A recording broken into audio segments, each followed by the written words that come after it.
Hello praise the lord everyone. प्रभु की स्तुति करता हूँ एक बार फिर से आज के इस खूबसूरत और आशीषित दिन के लिए। आप सभी का आज के इस मनन में मैं स्वागत करता हूँ। आइए आज से हम जकरिया नबी की पुस्तक का मनन करने के लिए परमेश्वर की इस वचन को लगभग 14 दिनों तक हम मनन करेंगे।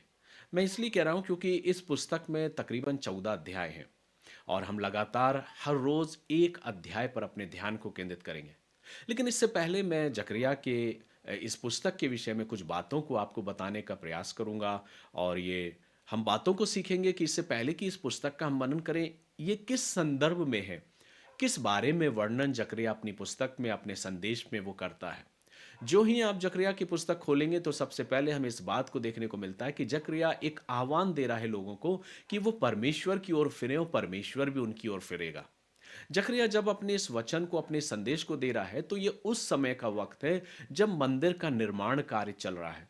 हाग्गे की पुस्तक में हमने पढ़ा कि परमेश्वर ने हग्गे के द्वारा लोगों को यह संदेश दिया कि तुम मंदिर की स्थापना करो, मंदिर का निर्माण करो। वो मंदिर जो परमेश्वर का पवित्र स्थान था, पवित्र मंदिर था। और ये इसलिए क्योंकि प्रभु अपनी महापवित्र उपस्थिति को, अपनी महिमा को उस मंदिर में, उसके अंदर वो प्रकट करने की बात करता। वो कहता तो मंदिर को बनाओ और मैं अपनी पवित्र उपस्थिति को, मैं अपने महिमा में रूप को तुम्हारे बीच में बना के सदैव रखूंगा।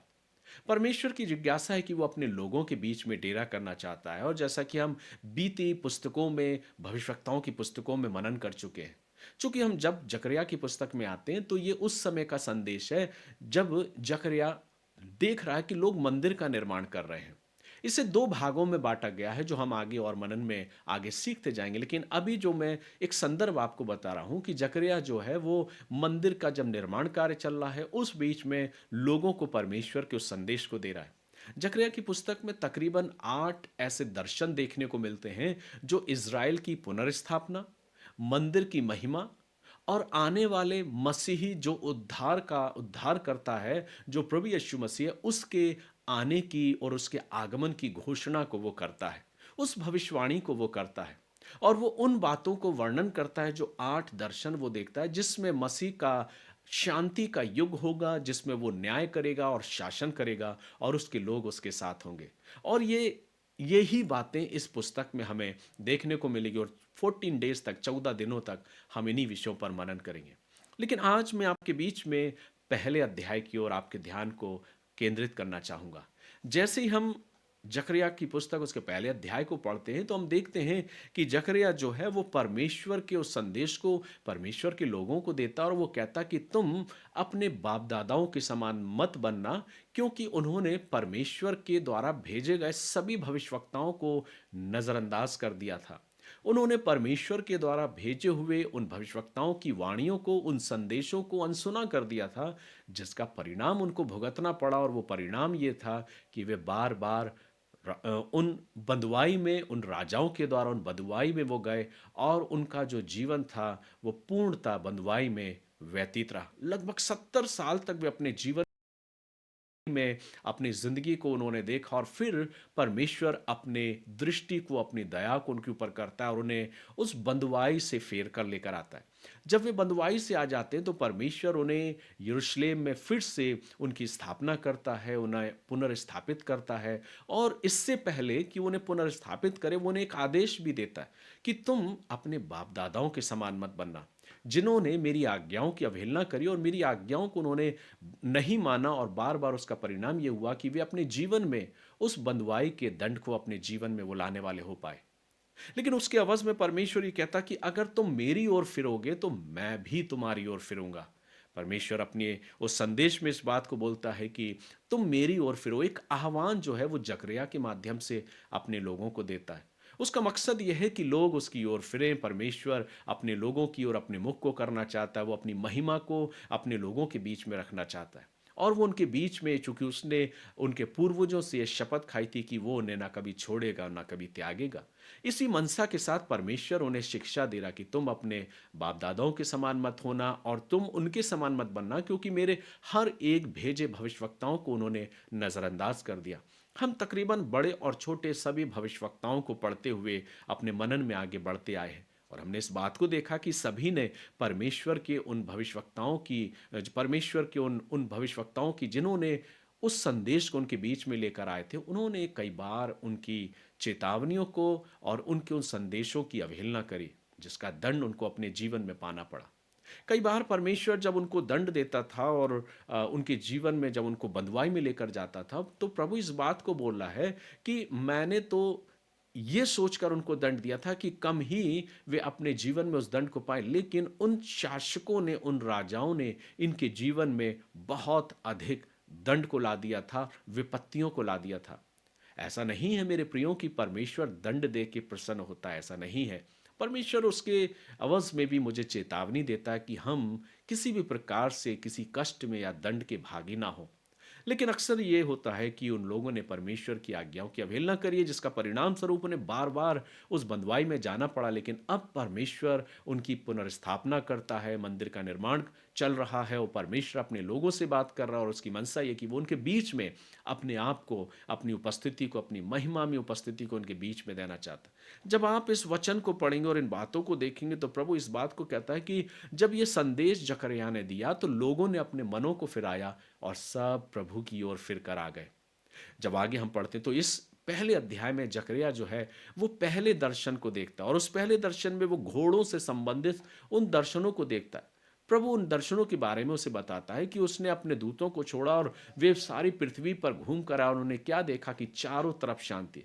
ये आने वाले उस युग की ओर प्रतीक्षा, उस दृश्य की ओर प्रदर्शित करती है कि जब मसीह का आगमन होगा, जब मसीह आएगा और जब वो न्याय और अपने शासन को, अपने राज्य को स्थापित करेगा, तो चारों तरफ शांति होगी।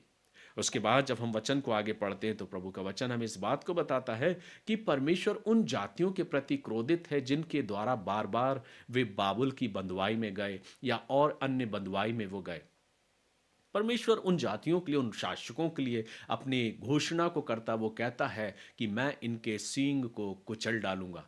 और वे चार सींगों का वर्णन करता है जिनको वो कहता कि मैं इन्हें कुचल डालूंगा। जो दूसरा दर्शन है जिसके विषय में लिखा है कि सींग से संबंधित दर्शन, तो जकरिया जब इस दर्शन को देखता है, तो ये दर्शन उस ओर केंद्रित कर रहा है कि जो चार शासक खड़े हुए थे, जिनके द्वारा बार बार इजरायली लोग बंधुआई में गए थे, उनके प्रति परमेश्वर अपने क्रोध को व्यक्त करता है।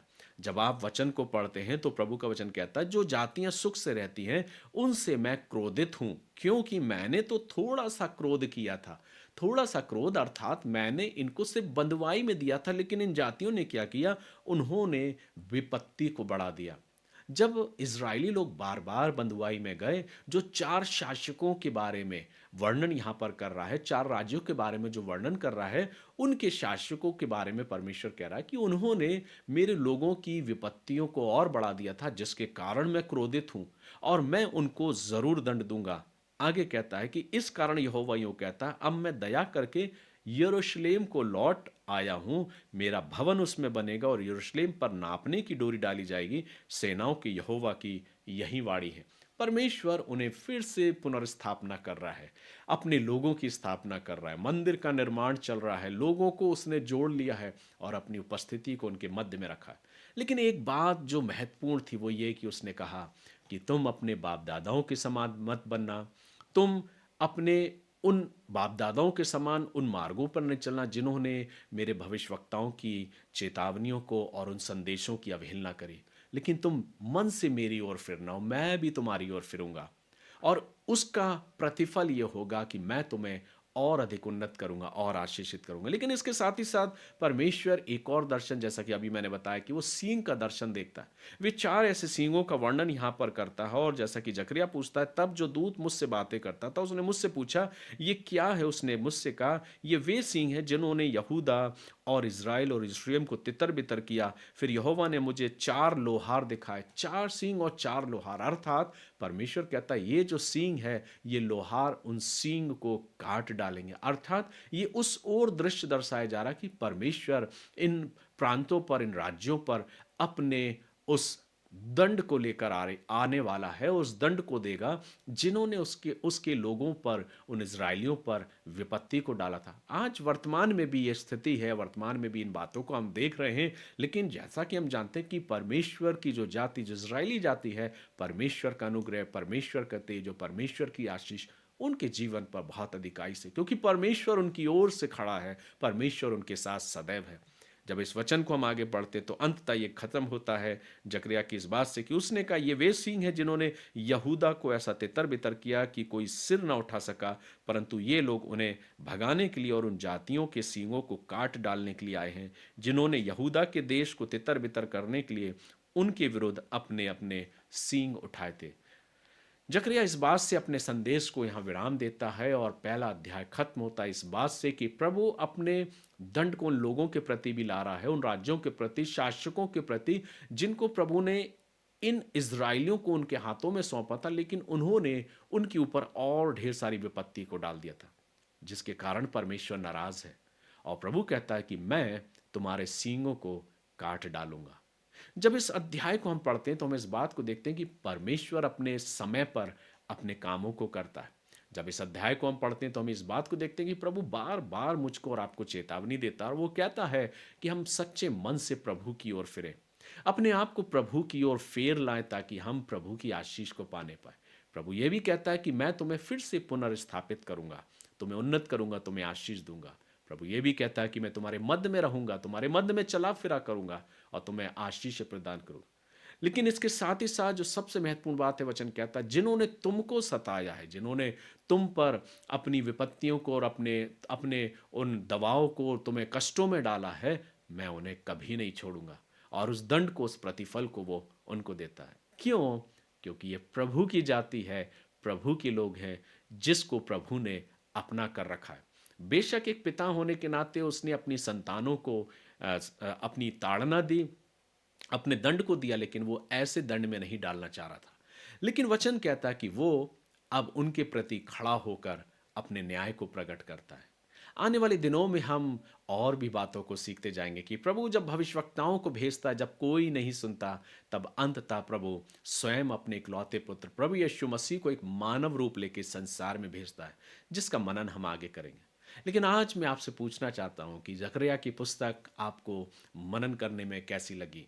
आप अपने जीवन में इस जकरिया की पुस्तक को डेली और वचन को प्रतिदिन जब मैं आपके बीच में पढ़ता हूं तो आप ज़रूर पढ़िए और सीखिए कि प्रभु मेरे और आपके जीवन से क्या बात करना चाहता। जो बातें उसने इज़राइलियों से करी, जकरिया से करी, आज वो बात मुझसे भी करना चाहता है। वो ये कहना चाहता है कि हम और आप भी अपने जीवन में सच्चे मन से प्रभु की ओर फिरें, अपने जीवन से प्रभु की महिमा करें, क्योंकि वो प्रभु मेरे बीच में डेरा करना चाहता है। और जो कोई भी मेरे विरोध में खड़ा होगा, प्रभु ये कहता है कि मैं उनके विरोध में खड़ा होऊंगा।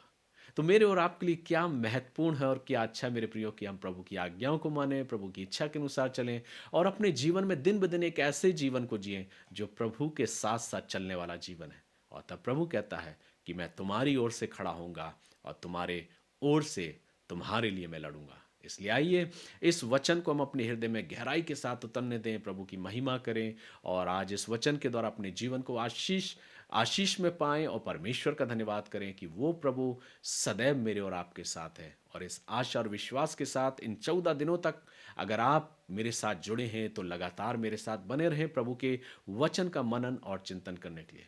मैं विश्वास दिलाता हूं कि आप जरूर आशीष को पाएंगे और अपने जीवन में उस मार्ग में बढ़ने का प्रयास करेंगे जो प्रभु का मार्ग है। सो इस आशा और विश्वास के साथ आज मैं आपसे विदा लेता हूं। कल मैं फिर मुलाकात करूंगा परमेश्वर के वचन से। प्रभु अपने इन वचनों के द्वारा आप सभी को बहुत अधिकाई की आशीष दे। God bless you.